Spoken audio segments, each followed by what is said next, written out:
Bonjour à tous. Bon, beaucoup pensent que j'ai disjoncté.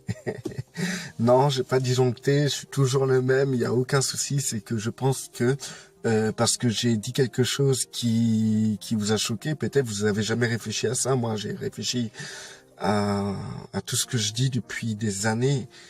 Tout ça a été mis en prière, tout ça.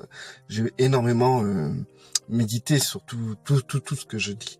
Donc du coup, c'est vrai qu'on peut pas être d'accord sur tout, et je pense que à partir du moment qu'une personne n'est pas d'accord sur un point qui reste qui tourne autour de la Bible, ben en fait comment dire, on considère la personne comment dire, comme une hérésie, comme quelqu'un qui c'est un loup, ou quelqu'un qui agit mal, etc. Parce que on n'est pas d'accord, sans s'arrêter et réfléchir vraiment à la chose, quoi, en fait. Donc du coup, c'est pas que j'ai disjoncté, c'est que plutôt j'ai réfléchi, quoi, en fait. Parfois, il faut se poser et réfléchir. Et je pense que certaines choses ne devraient plus se dire aujourd'hui, parce que nous avons une connaissance beaucoup plus élevée de Dieu, et que en fait euh, on n'est plus dans l'obscurantisme où les catholiques faisaient peur aux gens pour qu'ils puissent se convertir à la religion catholique, mais nous sommes aujourd'hui dans la grâce, et que les gens ne goûtent pas l'amour de Dieu parce qu'ils sont tout le temps jugés sur leur faiblesse, et que dans la Bible il est écrit que c'est dans la faiblesse que je suis ta force. Et donc Dieu est notre force dans notre faiblesse. Et donc aujourd'hui les gens ont peur d'être faibles parce que soi-disant ils sont chrétiens, donc ils n'ont pas le droit d'être faibles. Et ça, je pense que c'est une mentalité qui est digne de celle des pharisiens, qui d'ailleurs, eux, s'habillaient d'une certaine manière, avaient une prestance qui montrait une certaine force. Et on pouvait pas voir un pharisien tout pas bien, etc., à part lorsqu'il jeûnait, puisque c'était un signe de force, d'ailleurs, le jeûne. Donc c'est pour ça qu'il montrait qu'il jeûnait, et Christ disait, faites pas comme eux, mais lavez-vous le visage, mettez-vous du parfum, arrêtez de montrer que vous êtes faible quand vous jeûnez, pour montrer que vous êtes fort en Dieu. Votre force doit se cacher en Dieu, et votre faiblesse est visible parmi les hommes. Et ça, c'est un fait indéniable. Donc du coup, ce qui m'a apporté à parler du suicide, c'est que c'est un fait réel dans notre société, que ça soit dans le monde chrétien ou dans le monde de tous les jours. Des pasteurs se sont suicidés, des mères de famille en Christ se sont suicidés, des enfants se sont suicidés, des enfants de chrétiens se sont suicidés. Et c'est un fait réel, et que nous, je pense que les gens n'ont pas assez de recul pour parler de ça. Et donc directement, ils préféraient catégoriser cela comme le péché, le seul péché qu'il faut pas commettre, quoi. D'ailleurs, je pense que c'est Paul, je sais plus, c'est un apôtre qui dit comme ça que prier pour le frère, prier pour le frère, prier pour le frère, et s'il a péché, à part s'il a commis le péché irréparable. Et en fait, les gens considèrent certains péchés comme des péchés irréparables, qu'il y en a un seul, et ce seul péché irréparable, c'est que tu renies Christ, que tu volontairement tu refuses la grâce, tu refuses la grâce. Après, les gens disent oui, mais quand une personne se suicide, elle refuse la grâce. Excusez-moi, lorsque vous roulez à 100 km/h au lieu de 90 km/h, et que vous vous plantez, c'est pas que vous refusez la grâce, mais lorsque vous vous plantez, vous pouvez mourir de votre bêtise. C'est une forme de suicide aussi. Et du coup, comment dire, la grâce, c'est pas le fait que tu meurs ou tu vis. La grâce, c'est le fait que tu crois, que tu as la foi en ce que Christ a accompli. Ça s'arrête là. La grâce, c'est ça. Ensuite, tu as l'œuvre du salut, qui est la vie du Christ, le Saint-Esprit, qui se développe en nous. Et cela demande du temps parce que la chair est résistante. Donc du coup, le péché irréparable, il y en a qu'un seul, il y en a pas des millions. Le seul péché irréparable, c'est pas que quand tu fais un truc stupide, et de ce truc stupide tu en meurs, que tu es considéré comme quelqu'un qui a mal agi. Par exemple, si tu pêches et les derniers trucs que tu fais avant de mourir, c'est un péché, tu vas pas en enfer. On n'est pas des musulmans pour penser des trucs pareils. La grâce, quand Christ a dit qu'il prenait tous nos péchés, je peux vous dire qu'il a pris tous nos péchés du premier jusqu'au dernier. C'est un fait véritable, c'est un fait réel. C'est pas quelque chose qui est en demi-mesure. C'est pas parce que vous agissez bien que vous êtes que Christ prend vos péchés. Le seul truc qui peut empêcher Christ de prendre vos péchés, c'est le simple fait que vous ne pardonnez pas votre frère. Une personne qui fait un truc stupide, qui pêche avant de mourir, Christ a déjà pris il y a 2000 ans son péché. Donc il sera sauvé quoi qu'il arrive, parce que il est sauvé par le moyen de la foi, parce qu'il a cru en Christ et Christ crucifié tout simplement. Donc du coup, ce que je voulais dire, c'est que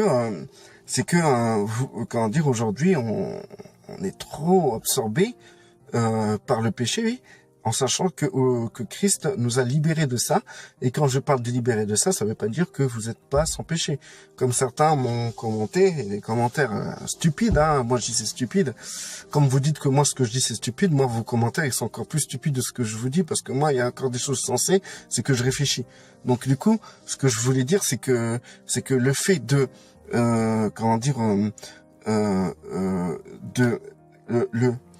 le fait de pécher, le fait qu'il est écrit en fait, voilà, qu'il est écrit dans la Bible que si vous péchez, que le chrétien, celui qui naît de nouveau, ne pêche plus, un truc comme ça.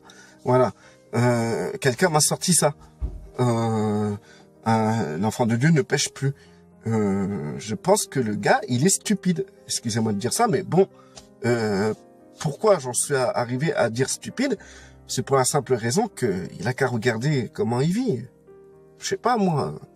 Il a qu'à... Mais c'est quoi cet aveuglement? Où on va là? Mais c'est hallucinant. Regarde comment vous vivez. Regardez comment vous vivez. Regardez les choses que vous faites tous les jours. Vous allez voir que vous portez encore le fruit du péché. C'est clair et net. Même si ça fait 80 ans que t'es converti, tu portes encore le fruit du péché. Tu pêches encore. Aujourd'hui même encore, tu as péché, j'en suis certain. Heureusement que Christ a pris globalement nos péchés. Que Christ ne prend pas nos péchés un péché après un péché. Il n'est pas mort 10 000 fois. Si tu as péché 10 000 fois, il n'est pas mort 10 000 fois. Christ, il est mort qu'une fois. Et il a pris tous tes péchés. De A à Z. Même ceux que tu vas faire dans 10 ans. Parce que c'est l'œuvre de la croix. C'est ça l'œuvre de la croix. Maintenant, ce que je peux dire, c'est que le seul moyen de pas être pardonné de tous ces péchés, c'est de ne pas pardonner son frère. Je peux vous dire, là c'est clair et net, que si vous ne pardonnez pas, vous allez droit en enfer. Ça c'est certain, mais c'est certain à 200%. Parce que tous vos péchés pèsent sur vous. Tous vos péchés ne sont pas pardonnés. Vous rentrez même pas dans l'œuvre de la croix, parce que vous ne pardonnez pas. Donc c'est Christ qui l'a dit. Si vous ne pardonnez pas aux autres leurs fautes, leurs péchés, Dieu ne vous pardonnera pas non plus. Donc un Dieu qui pardonne pas, c'est un Dieu qui fait mal. Du coup, ce que je voulais aborder comme sujet par rapport à tout ça, c'est que en fait, les gens croient que tout le monde est normal. En fait, tout le monde est normal. Mais vous pouvez pas vous imaginer. J'ai lu il y a pas longtemps sur Google, recherché que un Français sur 2 a un problème au niveau du cerveau. Le cerveau, pour vous expliquer le topo, c'est que si tu as un problème dans une partie du cerveau, tu as un problème soit dans une partie du corps ou soit dans une partie de ton comportement. Et il y a des gens qui sont touchés dans le cerveau.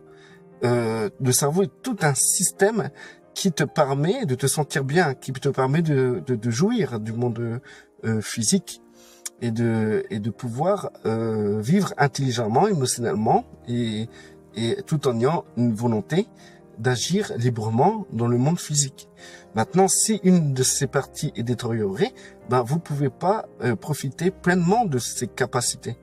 Il y a des gens, vous voyez, parler avec eux, vous voyez que question intelligence, ils sont limités. Mais complètement. C'est pas de leur faute. C'est le cerveau qui est limité. Émotionnellement, c'est pareil. Il y a des gens qui sont perturbés émotionnellement parce que le cerveau est touché. Vous savez que, par exemple, hein, c'est simple, hein, nous avons une partie qui s'appelle la partie de la récompense. Lorsque vous avez passé une bonne journée de travail, vous avez tout accompli, tout ça, vous rentrez, vous vous sentez satisfait, vous avez comme quelque chose à bien-être. Et ben, c'est une molécule, je pense qu'on peut dire ça comme ça, une hormone ou une molécule, je sais plus, bref, je suis pas scientifique, mais c'est une molécule qui se libère, que votre cerveau libère, autorise, quand dire libère en vous. Donc du coup, il y a des gens, par exemple, ils n'ont pas de dopamine, c'est-à-dire que la partie qui libère la dopamine, qui te donne le bien-être, et ben en fait est bloquée. Et donc c'est des gens qui sont tout le temps mal. Et c'est possible d'être en Christ et d'avoir une partie justement du cerveau détériorée et qui ne fonctionne pas correctement et qui ne te permet pas de te sentir bien. Malgré que tu as la jouissance du Christ, mais il y a quelque chose qui est bloqué. Vous allez me dire, oui, mais ça c'est de la psychologie. Mais moi je vais vous dire en réalité, dans ces cas-là, si tu as un bobo dans ton corps, je vais dire ça c'est de la médecine. C'est pareil. Non, il y a des gens, ils sont blessés physiquement, ils ont des traumatismes physiques, traumatismes physiques. Il y en a qui ont des traumatismes cérébraux. Et donc, du coup, ça limite leur capacité de déplacement, de réflexion et d'émotion, de sentiment. Et ça dérègle aussi tout cela. Pourquoi une personne se drogue? C'est parce qu'elle se sent mal. C'est pas parce qu'elle pêche, c'est parce qu'elle se sent mal. Et c'est ça qu'il faut comprendre. Il faut comprendre que les gens réagissent selon leur capacité cérébrale. Ils sont, comment dire, un chrétien, quand il vient à un Christ, par exemple, toi, si tu viens à un Christ, tu as dans ton corps les symptômes que tu avais avant d'être en Christ, à part si quelqu'un a prié pour ta guérison et que Dieu a répondu et que tu as été guéri. C'est pas le cas pour tout le monde. La preuve en est, c'est que la plupart je connais aucun chrétien qui est en bonne santé, quoi. Donc du coup, je peux vous dire que si toi physiquement tu es blessé, dis-toi qu'il y a des gens qui sont blessés au niveau du cerveau. Et c'est des séquelles physiques. C'est pas spirituel ni psychique ce que je vous parle. C'est physique ce que je vous dis. Donc, je rentre pas dans la psychologie. Je rentre dans le fait réel de blessures physiques. Ensuite, il existe aussi des blessures psychiques qui sont les traumatismes. Et quand tout le monde n'a pas eu une enfance heureuse dans son passé, il y a des gens, ils ont été complètement traumatisés. Combien de personnes que j'ai pu avoir au téléphone, des femmes qui, quand elles étaient gosses, ont été violées par leurs parents, violées par des cousins, des oncles. Et vous pouvez pas imaginer ce que cela peut créer dans le cerveau d'un individu et les conséquences que cela peut engendrer dans le comportement et aussi que ça soit en Christ ou pas. Si tu me dis, oui, mais Christ, il guérit le cerveau. Ben, dans ces cas-là, pourquoi tu es malade? Christ, il guérit le cerveau, d'accord, mais il guérit aussi le corps. Tu es d'accord avec moi? Si Christ guérit le corps, pourquoi tu es encore malade? Si tu es en bonne santé, ben, franchement, bravo. Merci Seigneur, ne t'en glorifie pas. Mais par contre, la plupart des personnes que je connais, ils sont physiquement blessés. Ils ont des traumatismes, ils ont des meurtrissures, ils ont des blessures, ils ont des infirmités. Et pourquoi le cerveau ne serait pas touché par des infirmités? Maintenant, si tu as une infirmité au niveau de la jambe, eh ben en fait, tu vas boiter. D'accord avec moi, tu vas boiter. C'est la conséquence d'une infirmité au niveau de la jambe. Tu vas boiter, tu ne pourras plus courir, tu vas avoir mal à chaque déplacement, tu te sentiras pas bien, tu n'auras pas envie de faire des activités. Quand tu vas aller travailler, ça sera un fardeau, et ça sera dur. Même si tu as crise, ça sera dur. D'accord? Alors quelqu'un qui a une infirmité au niveau du cerveau, eh ben c'est pareil. Sauf que le cerveau commande plus de choses qu'une jambe. Le cerveau commande ton bien-être. C'est grâce à une molécule que tu te sens bien dans ton corps. C'est la vérité, hein. Ton cerveau commande aussi la joie. et créer toute une atmosphère dans ton corps qui te fait ressentir la joie. Ces émotions-là sont à l'origine psychiques, c'est des émotions de l'âme. Mais ce que je veux dire, c'est que l'âme s'exprime qu'à travers le cerveau. Si le cerveau est détérioré, l'âme sera détériorée, l'âme sera limitée plutôt, excusez-moi. Donc du coup, si ton âme veut exprimer de la joie et ton cerveau n'est pas capable de libérer les molécules qui vont t'aider à ressentir cette joie dans ce corps, c'est qu'il y a une infirmité. Et il y a des tas de gens, ils sont comme ça. Il y a des chrétiens, ils sont dépressifs. Il y a des chrétiens qui ont des maladies psychiques. Il y a des chrétiens qui sont infirmes au niveau du cerveau, comme les personnes qui ont l'Alzheimer. Qui connaît pas de chrétien qui n'a pas eu cette maladie, qui a eu cette maladie? Qui connaît des chrétiens qui a eu cette maladie? Tout le monde. Moi, je connais des chrétiens qui ont cette maladie et qui perdent la mémoire. Ces chrétiens-là, à la fin, deviennent fous. Il y a des gens qui ont un Parkinson, à la fin, tu deviens cinglé. Mais c'est des chrétiens pourtant. Mais ils ont Christ. Gloire à Dieu. Ils seront sauvés. Quelles que soient les erreurs qu'ils font à cause des infirmités qu'ils ont dans leur cerveau. Restez bénis.